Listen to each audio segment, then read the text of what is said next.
All right. Hi, guys. So this time I'm going to do a small video series on Raj reacts to Upwork threads, right? I thought it's a great place. Instead of me talking to some camera, I at least have real world questions to answer. So I'm going to go through some Upwork, forums and reply to them. So first question is by Scott S. He's asked a few months ago, why does nobody hire me? Like, that's a very bold statement. I'm a highly qualified and reliable worker. I have applied to 30 jobs and used up my connects, and I have not received a single interview request. How do I get that first job to be qualified for offers that are looking for people with at least one completed job? It's a catch 22. You don't get the job until you get a job, which you don't get because you haven't got a job yet. This is a perfect question, Scott. Like, I've talked about this a lot of times because it is not a catch 22. The catch 22 is something we tell ourselves, I guess, because that's the only thing we see. Like, within our limited spectrum, we feel like these are the only things I can control, which is basically my qualifications. And your brain can't even think of other ways why you might not be getting an interview request, and that's very, very, very frustrating. Like, it's super frustrating, and it's something that it's like a global Upwork problem, I guess. And Scott, I guess, Scott seems to be a senior. Like, he's considerably older than I am, and I'm pretty sure he's also not tried consulting before. Uh, and he's been a very good employee. I have no doubt about that. I'm sure he's been a great addition to his organizations. But we also come from this notion that if I'm a great employee, I should be great in freelancing. Like, thankfully, that was one of those things that nudged me. You know what I mean? A lot of us are great at our work. Like, I was great at programming, and I was managing junior developers, and I was doing a lot of work. I was sometimes doing the work of three, four different people in the company, and I was like helping each other area. That gives us a lot of confidence, and there's nothing wrong about that. Um, but the problem is they are completely different. Like, you being a great employee will not translate to even a good freelancer, right? I mean, you're going to have to learn a lot of things that you're never exposed to as a company because your marketing team was taking care of it, your project manager was taking care of it, or your boss was taking care of it. And I was sometimes even so blind that I thought they all didn't need to exist. Like, sometimes, we get this thing that I'm doing all the work and they don't have to do anything. And it sometimes felt unfair, even. I can't say if it's a good thing or bad thing because that's kind of why I came to freelance, because I thought, I'm better than the boss. Then I had to learn a lot of painful lessons. But to answer to your question, Scott, finally, after all the philosophy, stop getting these emotional responses like, I'm highly qualified, I'm reliable, and so therefore, like, it's a very natural response. I went through a lot of stuff, and you feel very unfair because you thought something was supposed to work and it's not working. But don't let these emotions get to you. Be calm. Don't make this personal, right? Like step out and be like, why is it missing, right? And I'm going to give you a few tips. uh, One, you're probably talking more about yourself, that you are qualified, you're reliable. No, people are not looking for that. People are don't care if you're qualified, reliable. And if you say that, like, I mean, and they don't know you, there's no reason to trust you.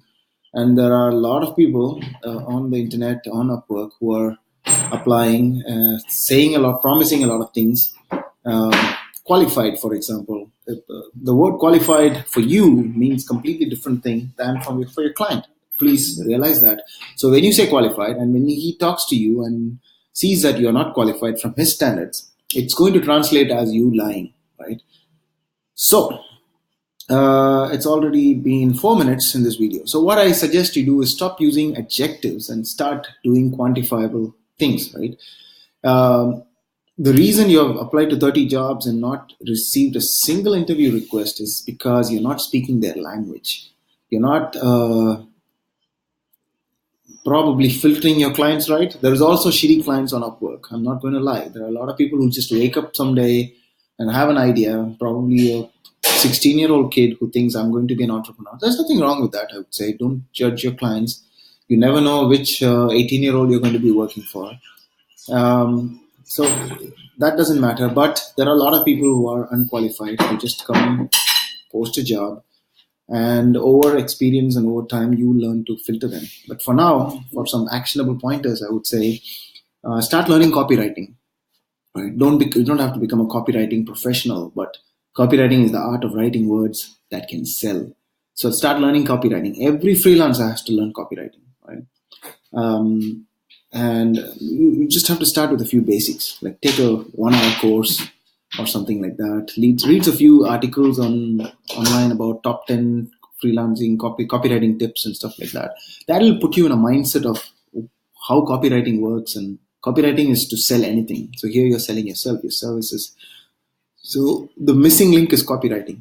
So copywriting will also teach you how to write your profile, how to write your replies, how to talk in a way that your client will understand, and you will get at least some success. Your life is not going to change, but 30 applications and one, not a single interview request, it's pretty frustrating when nothing comes up. You're doing a lot of work and nothing happens. But when you read copywriting, it's going to give you, at least I guarantee you, for the next 30 jobs you'll get at least one uh, interview request back.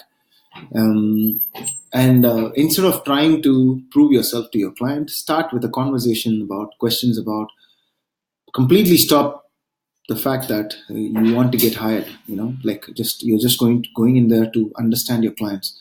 Do that for at least the next 10 clients. Like, go in to with the not with the reason of, not with the mindset of winning, not with the goal of winning the project. Absolutely no. You're just going there to ask some questions, and learn copywriting. Because if your profile is weak, people are not going to reply to you. They're getting like 60, 100.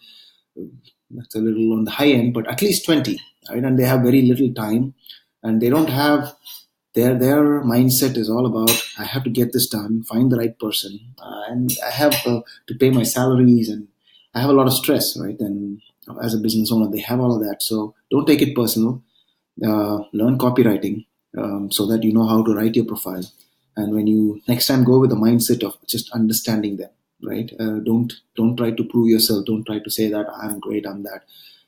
Just go with just go with I just want to understand your problems, right? So start with asking more questions, asking the right questions, why they're looking for this and stuff like that. And I'm pretty sure, and it's a numbers game still. I'll not lie that, like, because there are people who are not serious about their jobs. There are people who are probably blocking a few people based on certain things. So uh, if you're new, also make it a habit to apply to new clients, because experienced clients already have their mindset set on how to hire. They have a hiring practice, and if you don't fall into that, they're not really, like, they're not going to do something new, because they have already have a process that works.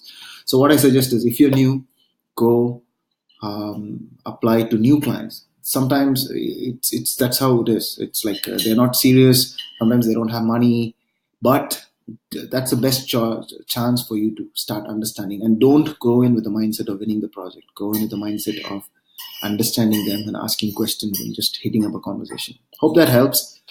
Thank you, Scott, for this good question. And you can see that people have already replied to you.